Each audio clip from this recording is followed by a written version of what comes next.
Hi, this is Professor Ridinger Dotterman. Welcome to the tutorial on incorporating sources beyond quoting.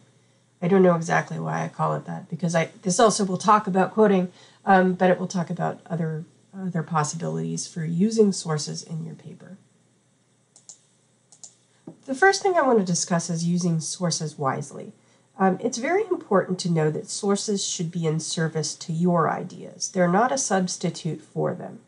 And to that end, the sources should never take over the paper for you. So many times I see students who have really good ideas, but I think because we tend to give our sources a lot of weight because we think, oh, they're written by, these brilliant people who've written all of these books, and I'm just a student, how can I possibly argue with them, or how can I actually state this because they just stated so much better? And I think that that's a mistake. You need to remember that the paper is yours and that you should be driving the argument and driving the content, and the sources need to serve what you're doing. You're not in service to them. They're in service to you when you're a writer. A good way to make sure that that happens is to never strand sources. And by stranding, I mean that you put in a quotation and you don't do anything with it. You just kind of drop it into the paper and there's no introduction of it or no explication of it. One thing to do is to make sure that anytime you're using a quotation or referring to a source, that you both introduce and analyze it. And it's also a good idea to avoid beginning or ending a paragraph with someone else's words.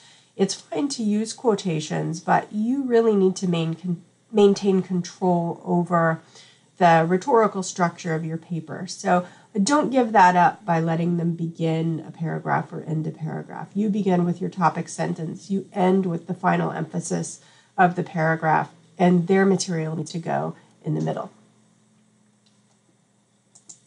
Now, there are different ways you can use sources in a paper. One way is, of course, that you can agree with them or you can introduce them as support for your own ideas. You can also include sources in a paper by disagreeing with them. So you might include a quotation or you might paraphrase part of a source's argument, and you might make the point that you wish to make through a disagreement of that point or that quotation or paraphrasing. And that can be a really effective strategy or effective way of using sources. You can also use them to disagree with them, of course, if you're including a counter argument in your paper. You can also agree in part. To some extent, I think we agree with something a source says, but usually not everything a source says. So you can partially agree with what the source says, and that's another way you can respond to sources. You can also use sources in your papers in ways that are fairly neutral, and this will be especially true when you get into writing research papers. You may use sources for factual information or for background information, which isn't necessarily something that you're agreeing with or disagreeing with. You're just including it to provide information to your readers. So there are lots of different ways that sources can be used in papers. I think the way that most people are most comfortable with, because it's really the way of using sources that we probably learn first in our instruction as writers, is through direct quotations. And quoting means to borrow a source's exact words. Direct quotations can be really short, like a key phrase or just part of a sentence, or they can be longer, like several sentences. Short quotations, which in APA format are 40 words or fewer, are set with quotation marks, and they just are inserted into the body of your text. And longer quotations use block format instead of quotation marks. You should also avoid lengthy quotations. The papers you're writing for this class are not really that long. They might seem long to you, but in the scope of things that are written, they are not particularly long texts. So I think that it's a good idea to really limit the number of block style quotations that you have. I often have students who will turn in a 5-page paper and they'll have, the equivalent of 2.5 pages of block style quotations, and that's not okay.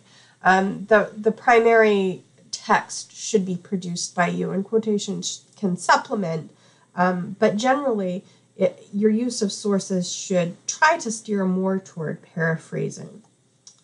So I just want to show examples of direct quotations in short and long format, and then we'll talk about paraphrasing. Okay, so short quotations are just, again, integrated into your text. And you can see in this example, according to Michael Sandel, and then because I've said Sandel in my signal phrase, I don't include him in my parenthetical citation. I'm going to split up my parenthetical citation, just include the year here. And then I'm only quoting part of his sentence. I'm not quoting the whole thing. The rest of it is actually paraphrased. So according to Michael Sandel, a kind of moral vertigo has resulted from both recent and rapidly advancing research in the field of genetic mapping and engineering. So the exact phrase, a kind of moral vertigo, which is his key phrase, is set off in quotation marks. In this particular example, I don't include the page number because it's an online source and it's not paginated. If it were paginated, I can put the page number either after the quotation or at the end of my sentence before the punctuation. Like the last word in my sentence is engineering, I could include a parenthetical citation right there. All right. Long quotations use block style format, and in block style format, you don't use quotation marks, you just use indentations. So the way that you do that is you'll highlight the quotation, and you will hit the indentation key in your word processing program once so that it moves in the equivalent of one tab from the left-hand margin. And it's a little bit hard to format that correctly on PowerPoint. So one thing that you may not know is that the longer quotations are double spaced throughout. It might have looked like in the example that it wasn't, but they should have the same spacing and same font size and all of that good stuff as the rest of your document.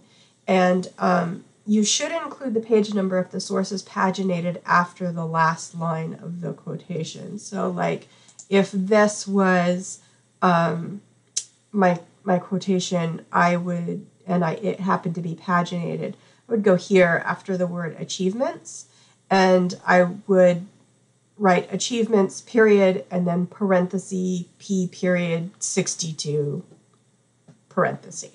And that is how I would format my page number in a longer quotation.